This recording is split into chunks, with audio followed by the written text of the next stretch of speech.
coaster of love. How y'all doing on this Victory Monday? What the fuck is up? Higher point of view here. It is your West Coast Packer backer, here to discuss this roller coaster of a game. But look, this is how it had to happen. How about a victory beverage here? Shout out to my girl Adrian, fellow Wisconsinite. Now lives in California. Went to visit home for a little bit. Brought me a couple of gifts. Shout out to you and your husband. I love y'all. Talked to y'all yesterday about this shit. But this is how it had to happen, y'all. I've told you guys before. Hopefully the football gods, this season puts this young team through so many scenarios and different situations that sooner or later we're going to be in every situation and we ain't got to be panicking for nothing, all right? So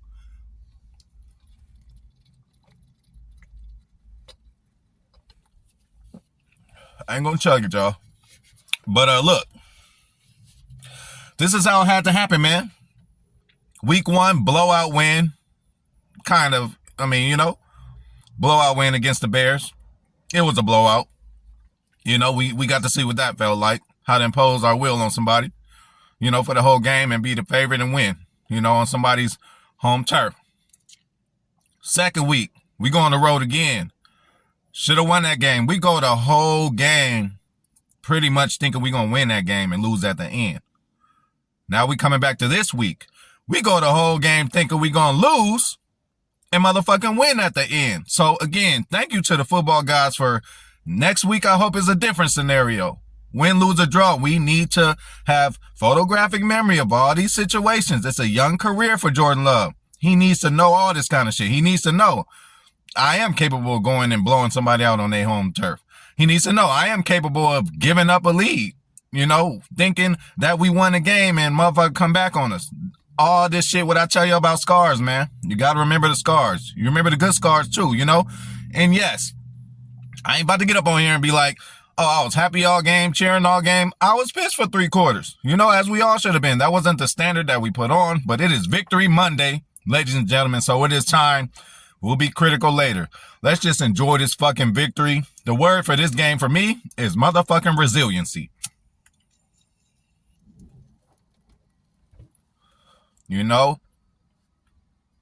Hey, games is going by. I said a good sample size is 4 games. We 3 games in, man. So what we do know, every single game, obviously we should be 3-0, but we ain't gonna talk about that. Every single game we had a chance to win. Every single game we were competitive. That's the first thing we could ask for. Winning games are a different thing. You got to seal the deal and know how to win games, but being competitive in every game, letting the other team know, like, hey, you're not just about to come up in here and do this or do that, or we're not just gonna let you come here and do this and do that, okay? So resiliency, man. Hey, you got your first INT out the way. That's what's up. That's cool. You know what I'm saying? It had to happen. You got other motherfuckers out there throwing picks left and right, So, you got your first one, man. Probably should have had a couple more in the previous games. Hey, they didn't catch the ball. It didn't happen. But, let's go to usual suspects, man. Not the hugest games, but Reed, Dubs, Musgrave, every game, these 3 have been a part of it. Shout out to Wicks, too, for grabbing 45 yards. Hey, we need all that, So, resiliency. Largest comeback ever, Fourth quarter comeback. Let me say that. Because, Aaron did that shit with the Bears. We was down 20 to whatever. I don't know. This might have been the largest. Whether it was fourth quarter or largest comeback ever. Love, you're in them record books, 11th consecutive home opener victory. That's fucking impressive. That goes back to McCarthy, so we put on the standard and Jordan Love is following the standard. He's also following the standard because he renewed ownership in Chicago. So I like the way this story is going. There's going to be growing pains. This whole game was a growing pain. We ain't scored a point to the 4th quarter, Younger, higher point of view as a fan. When it get out of hand like that, I turn the TV off. I go around to the stove. I go do a couple things, come back and turn the TV on and hope something better happen. But my older days, man, now I just sit through the shit. Win, lose, draw, good, bad, or indifferent. And this year I told myself I'm going to sit through everything because everything matters, man. I want to see J Love, sorry to say, y'all, in the blowout. And we're losing. You know, I want to see his mannerisms on the side. You know, I want to see how he reacts. But everything we've seen so far, this kid is resilient, you know, and that's infectious. And that can spread to the whole team and will spread to the whole team. And I think this team has got it. You know, I just mean got it. Like, we're going to come out there and we're going to battle for 4 quarters, man. You know, that's what the fuck they did this game. Let's go to the defense. The defense is, shit, simple as this. Joe Barry and Bang Gary. For real. Hey, we always want to talk shit about Barry when some bullshit happens, which is cool. But can we give him some credit? And again, Barry in the box is a thing. I think he needs to stay his ass up there. All right.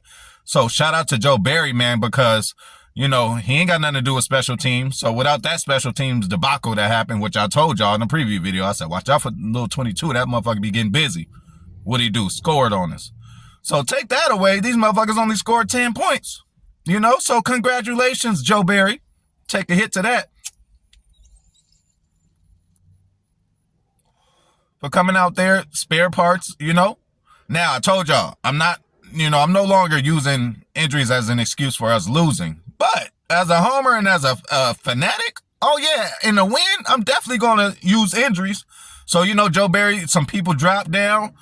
Campbell went down, and shout out to Quay. Hey, Quay, quiet game for the most part, but you still led the team in tackles.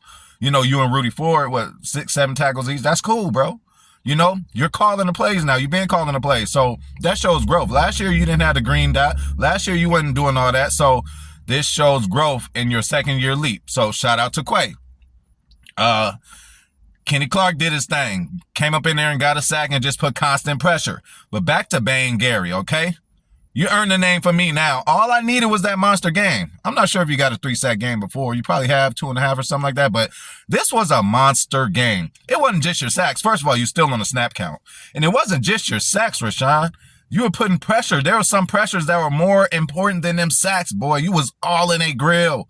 And that's what we need. And you just look good out there, boy. Make moves, power moves, finesse moves, everything. Rashawn Gary is that guy, man. Imagine he keeps this up for a few months. So, yeah, man. Joe Barry and Bang Gary. Kenny Clark did his thing. And it's just as a different Darnell Savage. It's just different, you know? It's just different. I can't pinpoint it yet, but it's just I know it's a difference in attitude because this guy, he's just different, you guys. He's not the same Savage. He seems like he's more of a vocal leader. And like a goon on the team, like he in the secondary, like he's not afraid of receivers and all that. He will chirp back with you. He'll try to swipe the ball after the play. Like we got some goons at corner, y'all, and in the back and in the back end and safety. You know, hey, again, we talk about you bad, Darnell Savage. It's time to give you a little credit, especially this year. I ain't got nothing to say what you did this year. You know, everybody gonna make a mistake or two. It's the NFL. So look. J Love. Resiliency, like I said. Hey, threw the ball 44 times, man. Who seen that coming? You know, who seen that coming? And shit, shout out, kudos to Matt LaFleur for allowing this motherfucker to throw for 44 times. Also led the game in motherfucking rushing. So 9 carries for 40 yards and a touchdown. For you fantasy geeks. I know TR done picked up J Love on the fantasy team. I seen that, TR. Hey, you put him on the bench, but he came through. Don't start him yet. But yeah, Wicks caught 4 for 45. Same old shit. 6 different receivers, man. Love has no favorite. 6 different receivers. So that is good.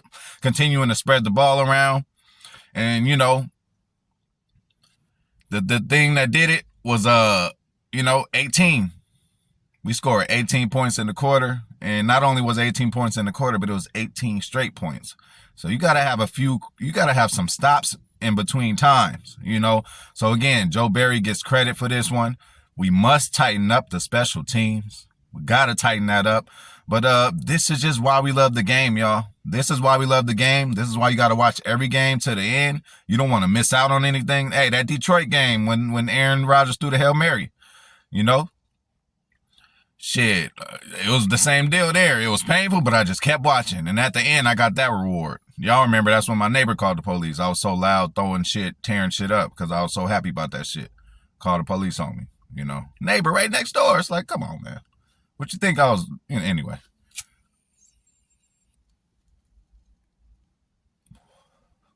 But yeah, man.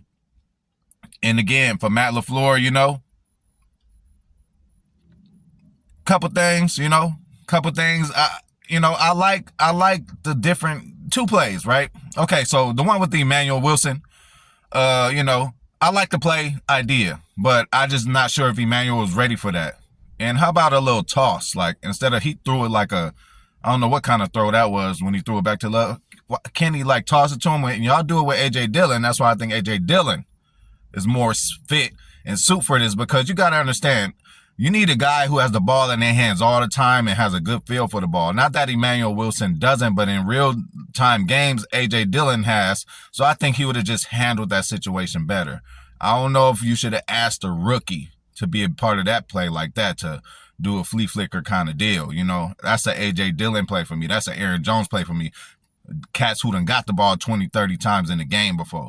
He ain't ready to be making decisions like that with the ball, Matt LaFleur. You got to understand that. I don't know what you done seen in practice. Maybe the best flea flicker running back ever, you know, but Emmanuel Wilson in that position, I did not like. If that was A.J. Dillon there, I think the play would have probably got off and went for a big play, because he's used to carrying the ball. He's done did it before. You know, I think that was asking a bit much to put Emmanuel Wilson in that situation. You know, that's all I got to say about that. But we're going to keep it positive. I also like Keyshawn Nixon in the fucking offense. It was just one play, but you can tell the speed is different. And just when the ball is in his hands, like, he's dangerous, bro. They did a little, eye trickery, reverse kind of deal, and he got that ball, went around that corner, bro, and, picked up 10 to 12. So, that's what that is, man. But players of the game, obviously, I'm going to give it to Bang Gary. 3 sacks. And listen, man, as defenders, y'all, of course, we don't want to see anybody get hurt. But, like, come on up. Y'all know, growing up, y'all football players out there, seriously, on defense, what do they say? What do they say, y'all? I ain't in the NFL. I ain't going to get in trouble. They say, put his ass out the game. Again, it was it wasn't like, brutal, but, we put Carr out, man. And then again, you guys, if he would have played the rest of the game, y'all would have lost, or we don't know, So, hey, but I think we still would have turned it around and kept fighting. That didn't really change our game plan. Winston getting up in there. Winston is he started many seasons as a starting quarterback in this league. He is a vet, and he is just as good as Derek Carr. Yes, I said it. Just as good. So, and that's even harder, actually, because we game planning for this one guy, and then he comes out, and then now we got to deal with him. That's a brain fuck, too. So give us credit for that, if y'all want to say that. But that's why, in losses, I'm not using injuries for an excuse, but in wins, definitely, we beat y'all without a lot of our top dogs. Man, imagine when these motherfuckers come back and we are in full health at some point this year, we hope. Then we're going to see something crazy, bro, because we are working with spare parts right now, with all due respect to everybody. It's next man up, and that's how we do it. Hey, O-line, it got rough at some points, but y'all did y'all thing. Rasheed Walker, we like to talk about Royce Newman all the time, how bad he was, last year, and being on his ass. Hey, he went in there, did his thing, so we got to give credit to them. The O-line shuffle is real. It's still here. Hopefully they held those guys out, because they were looking good. Aaron Jones, I seen him before the game running and looking good. So hopefully they put them guys out. Like, look, we got a game on Thursday. It's going to come back around quick. We rather have y'all for that game. That's my thinking. That's why I think Jair, David, all them motherfuckers didn't play. Shit. I wouldn't be surprised if Elton played on Thursday. Well, nah, Elton ain't going to play on Thursday. But shit, maybe they didn't put him on IR. So that means that they expect him back shorter than 4 weeks. So, hey, Elton might fucking play Thursday. We're going to need it all, against this team, but we're going to talk about Detroit later. Hey, enjoy this victory Monday, man. Enjoy this victory Monday. Go out there, talk your shit. We leaders in the division, man. 2-1. But us as fans, we feel like we better than 2-1. You know, your record is what it says it is, but we all, us Packer fans, know, like, we let one go. We should be 3-0, could be 3-0, you know, but, you know, we going to let that go right there. But again, go out there, talk y'all motherfucking shit, man. We look like, you know, we are trending up, and that's all you can ask for, you know, and we got a quick one, too. Hey, Thursday will be here before y'all know it. So we about to be back on this shit. So, you know, enjoy the game, y'all. Enjoy the game. I'm high as hell, and I done had a drink. Enjoy the game. Hey, I hope y'all enjoyed the game. And I'm out.